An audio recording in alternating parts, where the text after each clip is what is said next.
Well, thanks everybody for coming back after that great break. So as Laura has already introduced, most of you already know CIC. So I'm going to go ahead and skip that whole section and just move things along fairly quickly now. Right now, we're going to look at some things in terms of social media landscape and some emerging platforms that we're seeing. And then we're going to look at how we're actually going to use WeChat and e-commerce data. I mean, these are two very popular platforms, but now you're getting all this data back. What do you do with it? And then lastly, we'll get to the sweet spot, and we'll look at these Korean brands. And we'll look at a few different case studies of how different Korean brands are kind of making their mark in China, what's working well, what's not. And then we'll have a small snapshot of how other Asia-Pacific countries are hooking in with Korea too, okay? So I know everybody has seen this before. We're actually in the process of updating for 2015. The reason we like to show this is because China is indeed a very dynamic and fragmented market. So obviously platforms that you guys were using 2-3 years ago, spending a lot of time, money, advertising on, some of these may not even exist today. And then we have all these emerging platforms that I'll talk about. But of course, we know lately it's WeChat and e-commerce, which is really picking up a lot of steam. So every year, as part of what we do at CIC, we collect a lot of data, and we like to share how the top 10 luxury brands are doing. So if we look at this list, to be really honest, there's not a lot of change. In terms of these top brands, they have really great digital teams, marketing teams. So they're spending a lot of their time and money and garnering a lot of good results. Obviously, a lot of it is still coming from Weibo. I know a lot of people talk about how Weibo is dying, but Weibo data is still quite key, especially more from a media standpoint to push out a lot of new things are happening on these luxury brands. Okay, and the reason I wanted to show Chanel is obviously Chanel is a top brand, and they are excellent at digital. So what we see here is they have a Weibo account. Of course, you must have one. Now they have a WeChat account, which they're monitoring, replying to, pushing out a lot of things. And then they're also using this new platform called Nice. This actually gets into what I want to show with a lot of new emerging platforms. As most of us here know, a lot of things are blocked in China. Apps that we like to use around the world, a lot of these you cannot use in China. So Instagram, for example, has been newly blocked. And if that's the case, then what do people do? Obviously, you try to use VPN, but if you can't, an emerging platform that has Instagram capabilities, which is based in China, could be quite nice. So in this case, we see this. A lot of brands are starting to use this, and using it actually kind of more for promotional purposes to help push their products. They run promotion. They run gift giving campaign activities on there too. So they're just asking you to tag, and then you have a chance to win some prizes. Okay, and this slide is actually a very typical slide of how Chinese like to behave on social media. They really like to show off what they have. So using this Nice app, you can see these people just wearing wonderful luxury items and several items at once, and obviously multiple tags. Okay, another platform we're seeing is called Meipai, and what this is, it's very similar to Vine. You can do a short video.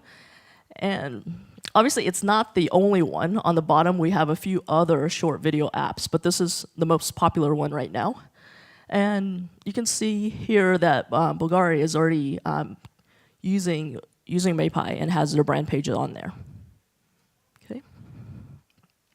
So I actually have a video to show you, very short, 10 seconds, just to give you a taste of what it's like. 无从明知，难以归类，不能构成什么重要的意义，但是它们就是会在你心中萦绕不去。也许这样的清晨会变成一个最好的时光。So I think that gives you a good taste of how brands are using this type of media. Okay.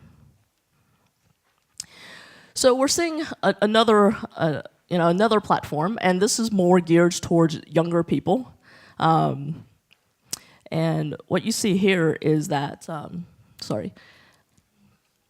they're basically taking a lot of information and kind of sending it to you as a barrage. Okay.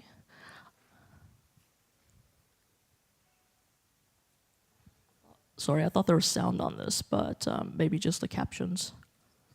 No sound, okay. All right, I'm gonna go ahead and move on then.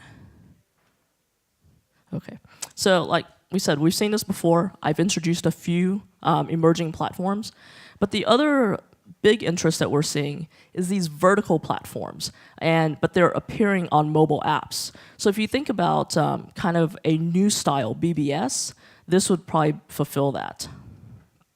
Okay, so we actually have some examples of these type of apps.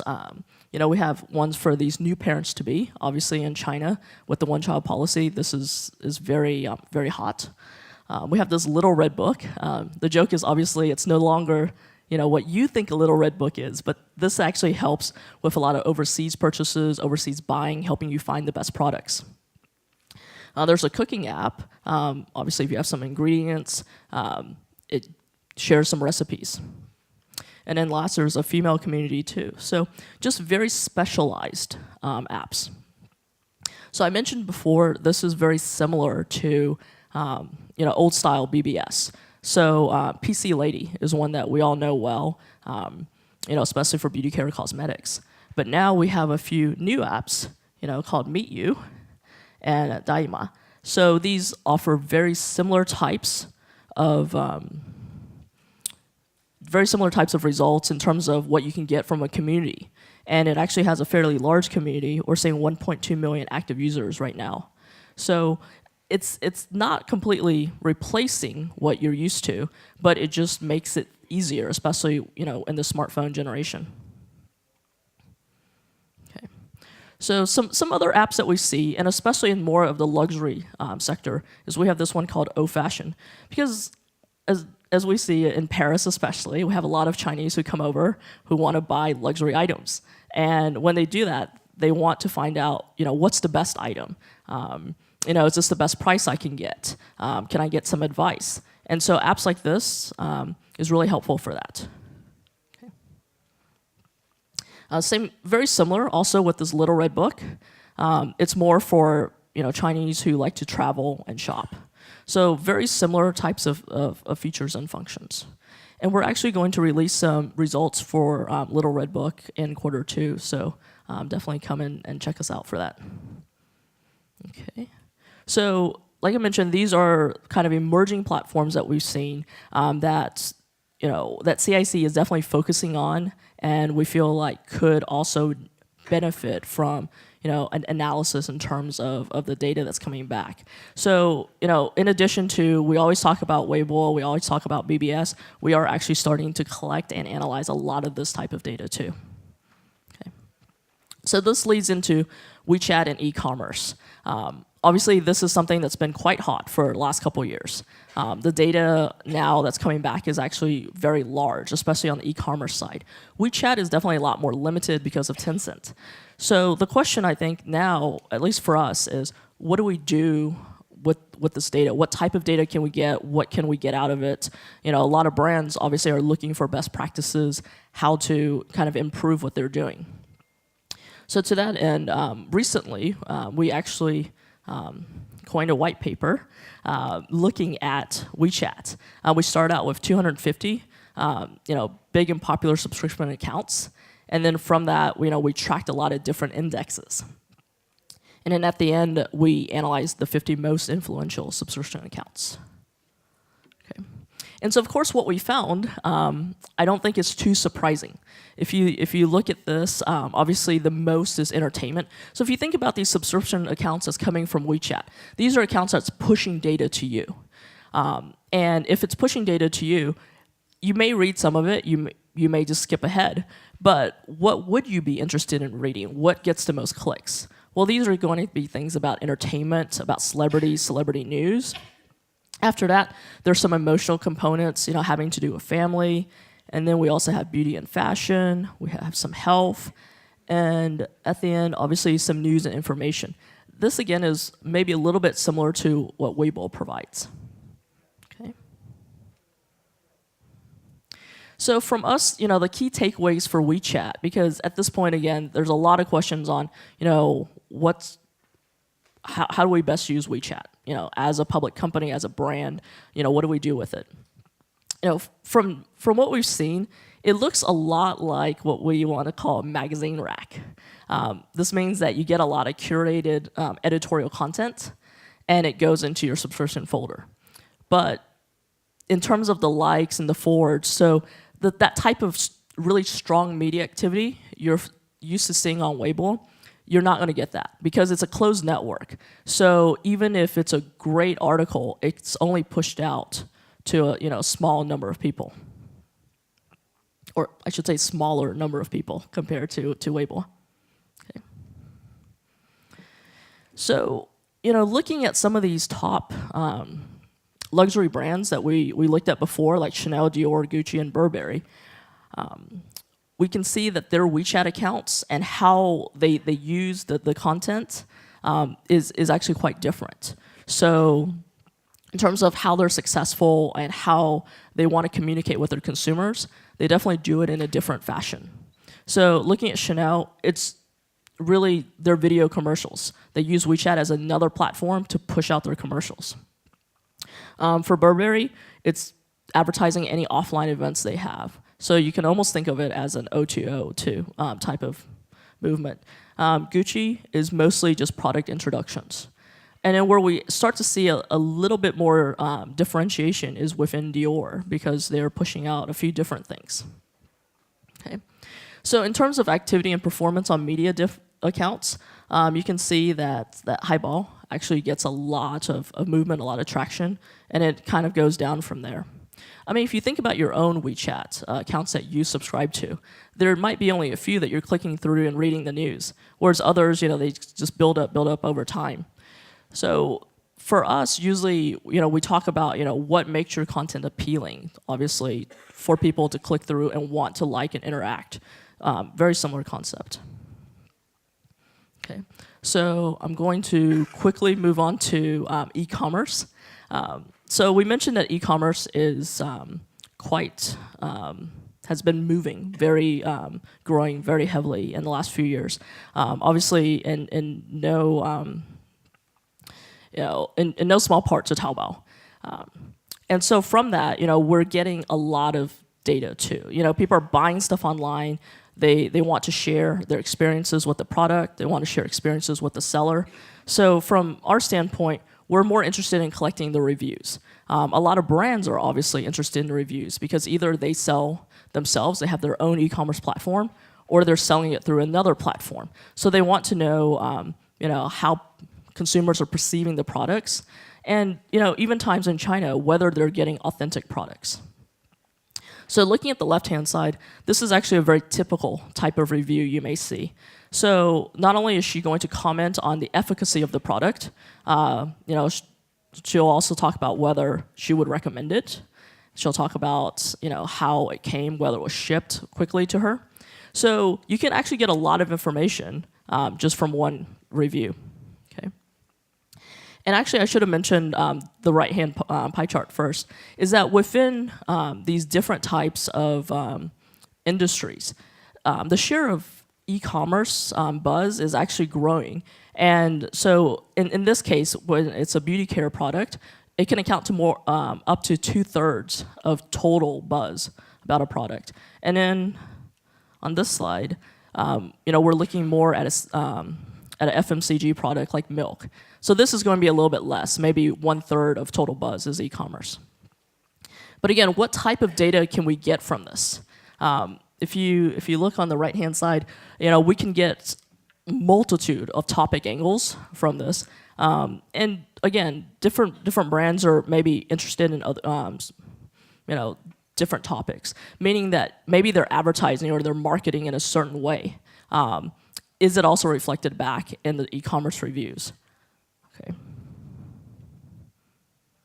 All right. I know I'm moving fairly quickly, so that's fine. We'll go ahead and get to our case studies about how these Korean brands are becoming popular in China. So obviously this is a trend that we were seeing all over, so we didn't realize that we were joining the fray here.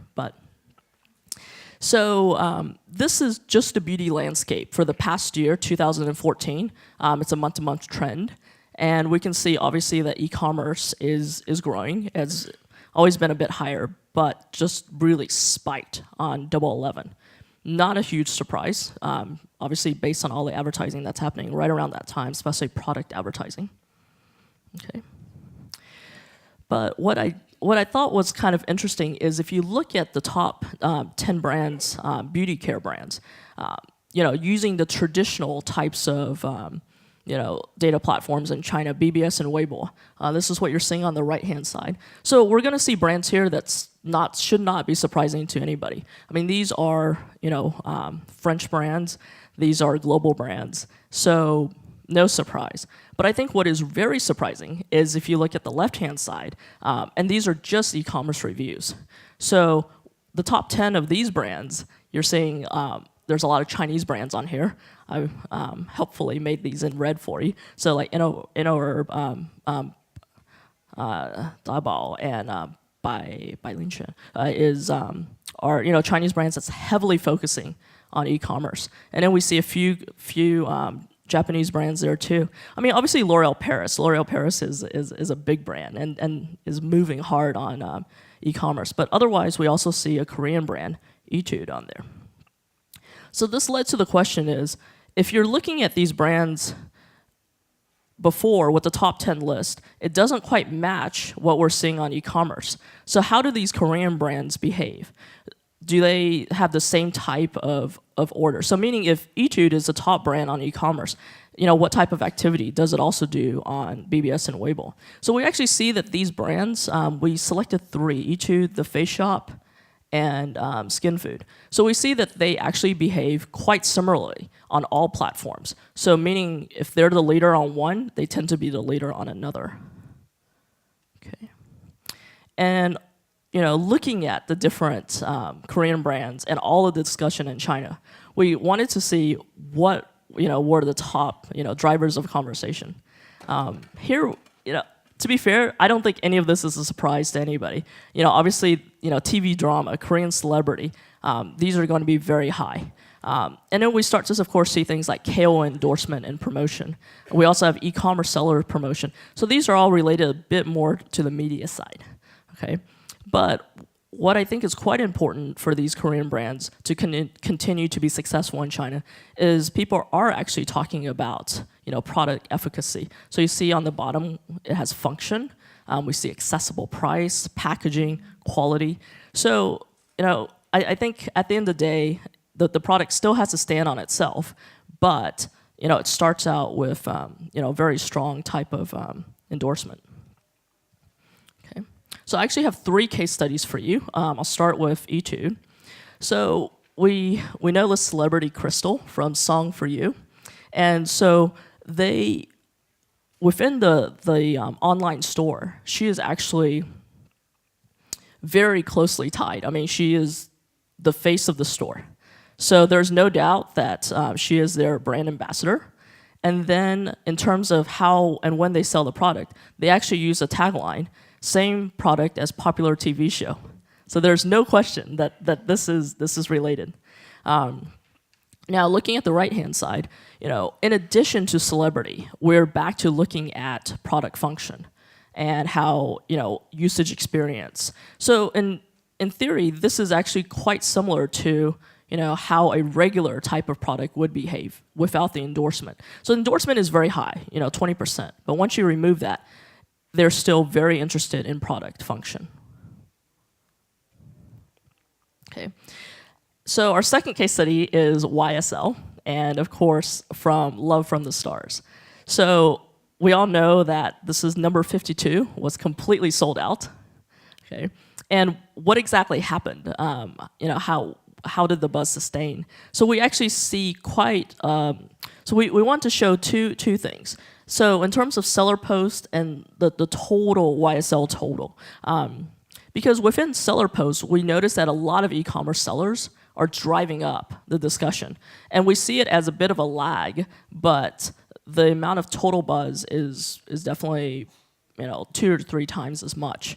But there's definitely certain events that happen in terms of promoting the product. But again, the organic buzz will take over. Organic buzz is non-media, non-commercial buzz. And then, of course, toward the end, as soon as they realized that maybe it wasn't the YSL lipstick, then the buzz just completely dropped. Okay. All right. And I know earlier Laurence talked about Cushion BB cream. So this is actually another product that benefited a lot from Love from the Stars. So we show this celebrity using this product, and it actually drives up a lot of buzz. So what it means is that Cushion BB cream existed a long time ago. Many brands have this product, but prior to the show, didn't get a lot of traction. I think a lot of people didn't know how to use the product. And here we see that once it gains a bit of traction, the e-commerce sellers take advantage of what's happening on the show and use that also as an educational format to tell Chinese consumers, like, hey, this is coming from the show, this is how you use the product, and it drives up buzz. Okay, so in theory, you can go from a product that's almost non-existent to a lot of movement. Okay, so I talked a lot about how these products are performing within China. I thought it was also interesting to look at how they perform outside of China. I know we mentioned just briefly that Korean pop, Korean drama is actually very popular in Southeast Asia. So we see this trend. Indonesia and in Thailand makes up more than 60% of all of the Asia Pacific total buzz on it. Japan also comes in, a little under 10. So what exactly is happening? How are they talking about these products, and how are they tying in with these K-pop groups? So to be honest, I was pretty surprised when I saw the results, because obviously EXO endorses Nature Republic. And whenever Nature Republic is mentioned, so this is looking at the word cloud on the bottom, they mention and hashtag members of EXO. So they actually get a lot more buzz than Nature Republic does if you look at the hashtag trend. The majority of them is members of the band. And then there's a few, Aloe Vera and Nature Republic, that is not related to the band. So it's really pure celebrity that's driving that type of buzz. Okay. And I wanted to look at a slightly different case, and I mentioned Japan. So Japan is also on here in terms of mentioning brands and mentioning Korean brands. But how is it tied, and is it the same as what we see in these Southeast Asian countries like Thailand and Indonesia? Is it the same as China? And what we found is not quite. So with Japan, to be honest, it's a pretty mature market. I think within the Asia Pacific landscape, Japan is probably one of the most mature markets. So what we're seeing here is that Japanese consumers are actually much more interested in product efficacy, price, than they are in just a celebrity effect. We even found some news articles that's talking about how the weakness of the yen is actually causing Korean products to lose price competitiveness. And the reason I wanted to talk about Japan is that this could be kind of an upcoming trend for China, because as the Chinese market, especially the Chinese luxury market, continues to mature, this could be somewhat of a trend that we could see happening, meaning that the effect of the celebrities will always still be there, but it may not be as strong as it has been in the past. And then, consumers are actually going to become more price sensitive to start to use a lot of their own local brands. We see a lot of Chinese local brands who are coming up, very strong on e-commerce as we saw before. But, now like the First Lady, for example, she endorses local brands. So in terms of this type of trend that we're seeing, Korean brands are still strong, they're still sticking around, but it may slowly start to shift, very similar to what we're seeing in Japan. Okay, so that is, I'm going to end here then. Okay.